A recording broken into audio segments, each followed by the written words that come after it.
Hi, so today we are going to learn how to create a dashboard using pivot tables along with certain features like slicers and timeline, which gives a dynamic effect to a dashboard. Let's see how to go about it. So coming to creation of a table. So these are exact replicas of data populated in cells given a border. This is not a table as of now.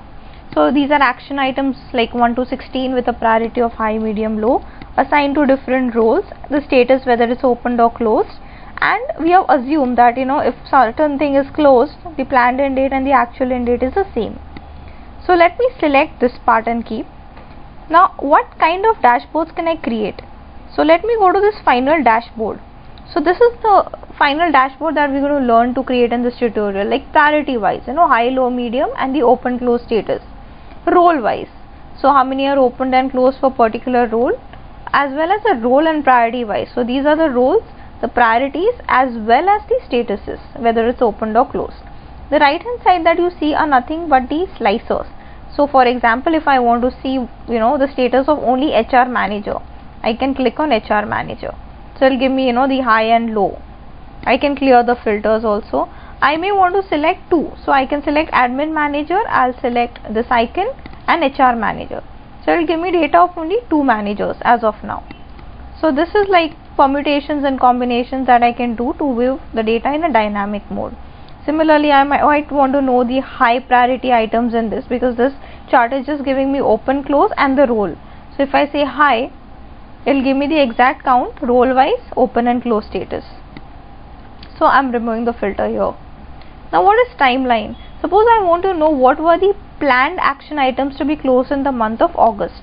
So rather than this entire timeline to be selected, which is the case by default, I select only August. So you will see I'll get the status for the month of August. I might want for the status of May, and so on. I'm just removing the filter. Now suppose I want to know the actual end date. So how many got closed in August? I'll click on August, and this is what I'll get. So I'll remove the filter here. So this is the kind of dashboard that we learn. So let's see how to create it. So creation of a table. So here I have selected this. I go to insert table. This should be checked. Okay. Now I can give it any formatting. Right now I'm just giving it a default formatting so that both of them look similar. The data in tabular format without table function as well as with table function. So I need to create a pivot table. I have to select anywhere in this table. I go to insert pivot table. I may want to have it in a new sheet or an existing sheet. So I'll go here and I can say enter. So I'll get populated and I'll say OK. So this is the kind of report that I need to now populate.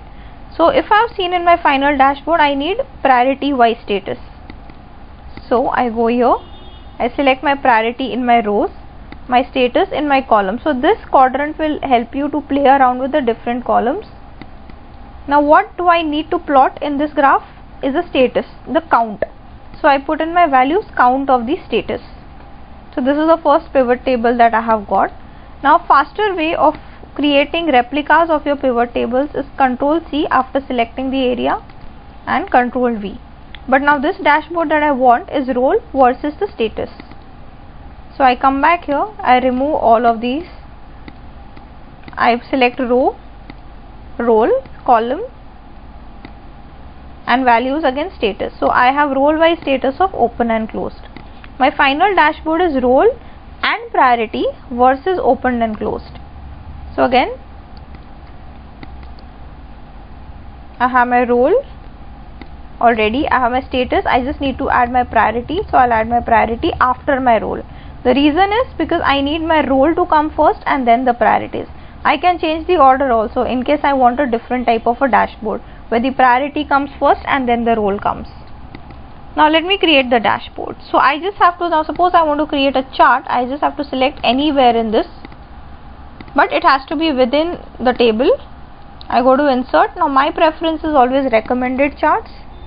So it gives me a visualization of what kind of chart will be plotted. I go to column, stacked column.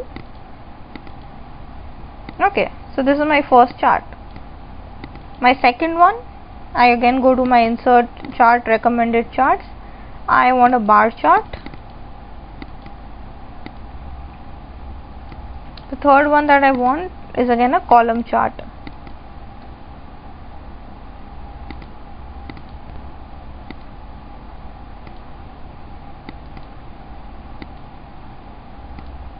Okay, so this is a chart that I always wanted. I don't want these buttons, so I'll just hide all field buttons on the chart.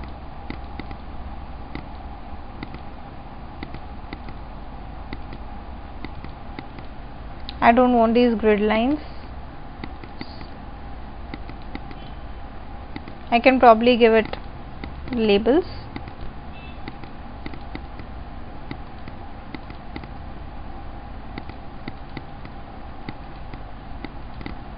Okay, I'm not changing the color because I'm sure you know how to change the colors by selecting one of these and going to format and then shape fill. Okay, so one thing I need to be sure is I should not have 0.5 here because my action items is either 1, 2, 3 and so onwards. So I select this axis, I double click it, format axis, my minimum has to be 0 because it has to start from 0. My unit measure will be 1. So this is the kind of chart that I'll have to start with. Now I need to add certain slicers, right? So let me select this chart. I go to insert, so I have to ensure my chart is selected because I need a slicer for this chart. I want, because I already have role, I have the status, I don't have priority, I select priority. Okay, so I get this priority. So depending, my chart will be dynamically changing the way I want, the way I had shown. For this chart, again, I have selected it, insert, slicers. I want for status, role and priority, all three. So again, it's up to me, to decide what kind of slicers I want for this chart.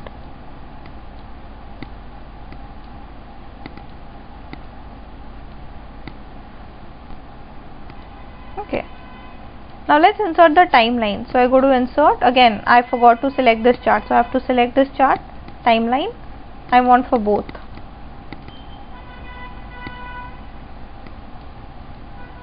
So there's no settings, no configurations, nothing. It's just directly selecting, and this is the kind of timeline that I want. Let me give it a different color probably. Anyways, that's again your formatting choice. So this is how my charts are created. Now why did I go here and create a table? I could have simply selected this. I could have gone to insert and pivot table, right? The further activities are the same. The reason being, you see this corner, right? There is something like an L shaped, flipped L basically. So suppose I want to add one more action item.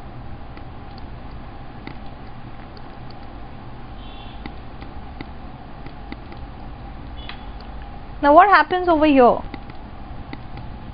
This, if I go here, I just need to refresh and all my charts are automatically updated.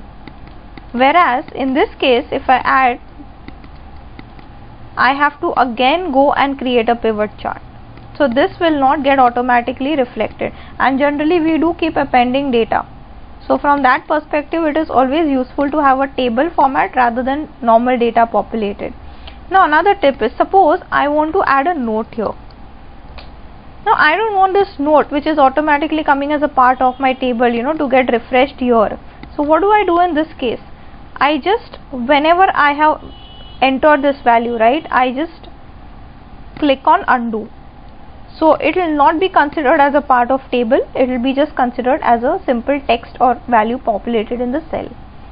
So basically we have completed the tutorial and I hope you liked it. Thank you.